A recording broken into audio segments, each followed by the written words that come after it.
Sanay na tayo na pinapayuhang uminom ng 8 o hanggang 10 baso ng tubig kada araw dahil sa paniniwalang nakatutulong ito para manatiling malusog at may healthy skin.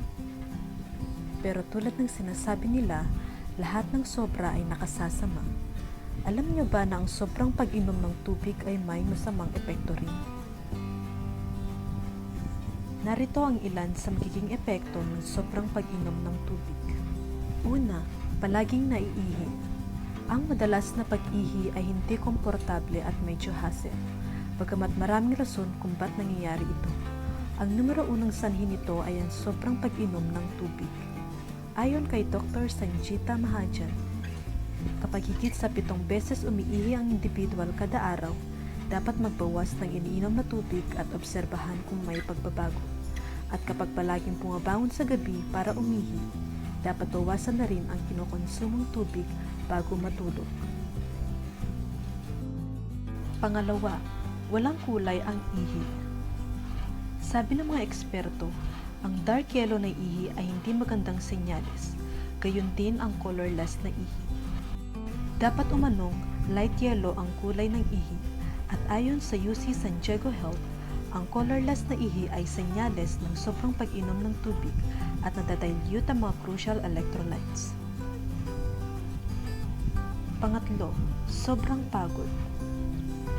Kapag nagpa-function ang kidney sa loob ng maraming oras para ma-filter ang lahat ng tubig na nakonsumo at mabalanse ang fluid levels sa katawan, maaaring makaranas ng adrenal fatigue, gayon din ang pagtaas ng stress hormones.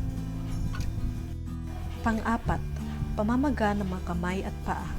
Ayon sa mga eksperto, kapag hindi balanse ang blood sodium level, kusang kikilos ang mga fluids para maitama ito at ang pagbabalanse ang magiging sanhi ng pamamaga ng mga kamay at paa. Bagamat, karaniwan itong nangyayari kapag nasobrahan sa maalat na pagkain ng individual. Kailangan itong uminom ng tubig para matunaw ito. Gayunman, ang pamamaga ng kamay at paa ay delikado. Panglima, pananakit ng ulo. Tulad ng nabanggit, ang overhydration ay nagreresulta sa sodium imbalances. Gayon din, napupuno ng fluids ang mga brain cells na nagiging sanhi ng pamamaga ng utak. Gayunman, ang pamamaga ay nagbibigay ng pressure sa ulo na nagreresulta naman ng pananakit nito.